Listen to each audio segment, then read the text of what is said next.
Hey everyone, welcome back to the channel. So today we have another shop talk video, and guess what it's about? It's another one of these why do manufacturers do this style of videos. And today's video we're going to be talking about Ford's ingenious design of a radiator hose and its fatal flaw. So with that said, let's go ahead and get started. But before we do, if you haven't subscribed to the channel, hit the subscribe button down below, smash the like button because it helps the channel out. With that said, let's go ahead and get started on today's video. So the use of plastics in automotive, the best analogy that I have for it is like a teenage boy that is raging full of hormones and they will jump on anything. That's basically how manufacturers use plastic in the industry, and it went from, little plastics here and there to full plastic intakes, to full plastic engine oil pans, transmission oil pans, full plastic coolant hoses apparently, like we have one here, and just everything is plastic, plastic, plastic. It's ridiculous. And today we have an example of plastics being used in, a not so good way. Now, there will be people who watch this video and say, Mike, there's different types of plastics. Not all plastics are bad. Some plastics are made to take the brunt force of what it's intended to do. Like, let's say something in this coolant hose, it's intended for high heat applications and repeated heating and cooling. And to those people I say, great. There's this mantra or this motto, I don't know how to really put it, that I live with, and it's quite simple. Just because you can doesn't mean you should. Make sense? It's pretty simplistic.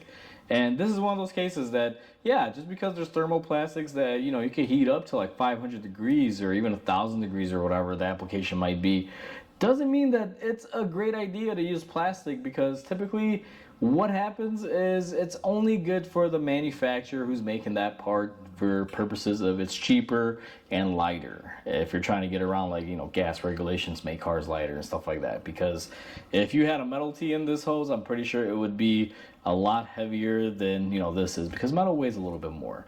Unless you're using aluminum, then it might be around the same, which is probably what they should have used here, which would be aluminum. So this vehicle, or this hose, came out of, and don't quote me on this has been on my bench for a while now, I've been meaning to make this video, but came out of, I believe, a 2015 Lincoln MKT. It's a 3.5 liter EcoBoost all-wheel drive, but it's basically a front-wheel drive. It's a transverse engine in there, and they use this hose in there. Now, this is the upper radiator hose, and this portion of it goes to the end tank, or your coolant reservoir. And this vehicle owner told me that they smelled coolant, and they were just adding a little bit of coolant, and then started smelling more, and they noticed a leak, and they couldn't quite figure it out. Now, it's quite apparent. If you look at it, you can see where it failed right here at the T. And when this is sitting in the car, this is literally right in your face, but they're not mechanics, so they wouldn't know. But he said they kept adding coolant, and then, about a month later, one day, all of the coolant just started coming out. They couldn't stop it, and they couldn't fill it up. And the reason why they couldn't fill it up is because this goes to the reservoir and supplies the upper hose. So, any coolant you put in it, it's going to dump out. So they towed it into me because they didn't want to risk driving it, which is a smart idea. We got this hose. Now, this hose can be expensive. Even aftermarket, I think they're like $60, $70. So quite a bit of money for a hose. And the reason why these fail, quite simply, is because right here in the center, we can see this T. It's plastic. And that's where the problem lies. Sorry about that, guys. Sirens, Chicago, what else is new? But anyway, getting back to this. This plastic T that they put in here is the cause of all this. And to me, it's like, why? Why make this out of plastic? You can make this out of aluminum. It'll probably last forever. And then make each individual hose serviceable. Make a regular aluminum Y and rubber hoses. Hose blows. Aluminum is still good. Buy a new hose for like 10, 15 bucks, call it a day. But no, buy the assembly. And the reason why this failed is because, like any plastic out there, it has a lifespan and limitation. This thing probably lived up to its lifespan. You guys can see here where it's discolored, probably from all the heat cycles, and let loose right here at this little nipple. And it's just unfortunate because, and I dropped it, let me pick it up. But it's unfortunate because, you got to go through the hassle of sourcing this now. again, it's not that difficult. It's a fairly modern car, but we shouldn't have these problems. I mean, overuse of plastic like this just kills me because we shouldn't be using it. Uh, Everything is plastic now, like timing guides. To make them out of plastic, why can't you make them out of, an aluminum that has a thermoplastic that's, put on there a lot better? Why are you making plastic intakes? Make a lightweight aluminum one. It goes on. Oil pans. Why are oil pans plastic in 2025? Can someone explain this to me? Like, it's stupid.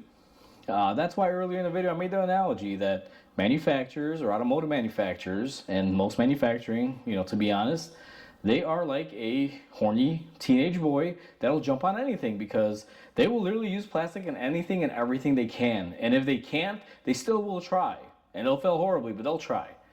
And it's just an unfortunate fact of the world that we live in today, at least for my field. It's horrible. I hate seeing plastic on top of plastic that is covered in plastic. It's just enough of this crap. Bring back metal. Bring back real serviceable parts.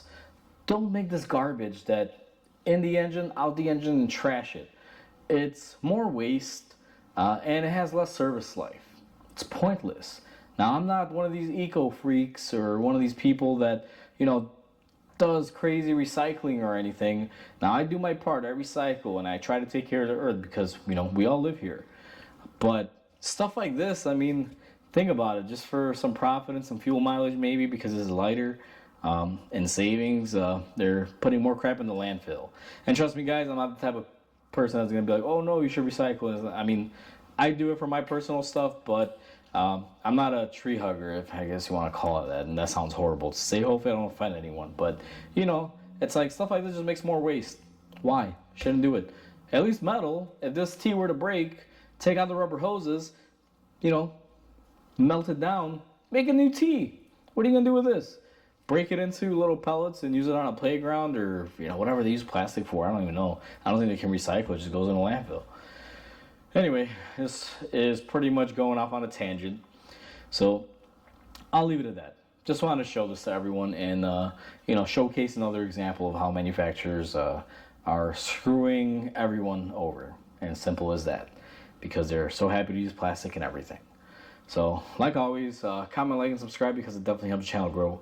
I hope everyone has a wonderful day, and I'll catch you on the next video.